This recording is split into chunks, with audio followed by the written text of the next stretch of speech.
Well, let's talk a little bit more about the humanitarian situation now. Shaina Low joins me live from the Jordanian capital, Amman. She's a communications advisor at the Norwegian Refugee Council. How are you feeling? How are aid organisations doing this morning, waking up to the news of these attacks in Gaza?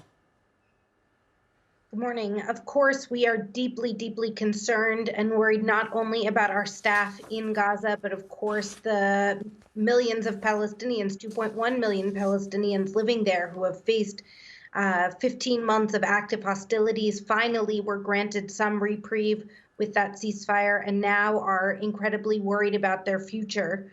We're increasingly concerned about our ability to operate and respond to the growing needs as aid and commercial goods have been blocked by Israel from entering for over 2 weeks. Supplies are quickly running out, and we're of course concerned that this will lead to a starvation crisis, as we saw just before the ceasefire, and return to those conditions. Yeah, as we were hearing in that report, this blockade has been going on since the beginning of the month, practically. Just spell it out for us. What will a resumption in the fighting, a resumption in the bombing mean for the 2+ million Gazans living in the enclave? Well, first of all, there's very little aid inside. Very little aid was stockpiled during the 6-week ceasefire. We were all operating in emergency mode, continuing to respond to needs as quickly as we could, trying to distribute aid as fast as we could, and so there's very little in terms of aid. Additionally, we're going to start to see the hospitals shut down. Already 20 ambulances in Gaza have stopped running prior to today due to fuel shortages. We're going to eventually see the collapse of telecommunications, water desalination plants and pumps stop working, leading to, of course, a public health crisis, as would be expected when people do not have access to safe drinking water.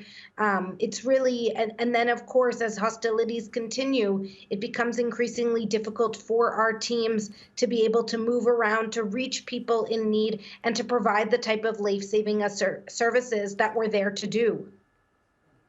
Shaina, you paint a very bleak picture. And of course, you know, in some ways we have been there before during the last 15 months. You must be so frustrated and so scared for a community that, after all, you know, you've worked alongside for such a long time. Is there anything that you as aid organisations can do in these circumstances?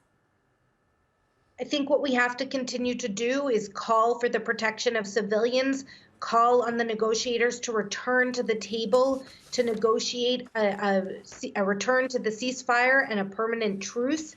We need to call for the release of the hostages. We need to call for the resumption of aid to go in. Our teams have their hands tied. It's getting increasingly difficult for us to respond when we don't have any aid to deliver. And so at this point, I think we just need to continue to push and call on the international community to do everything that they can to put an end to this bombardment and ensure that Palestinians, like all other people around the world, have their right to live in peace and security respected, and to remain in their homes. Well, we wish you the very best with your efforts. Shaina Low from the Norwegian Refugee Council, thank you so much for joining us on the NewsHour here at TRT World. Thank you.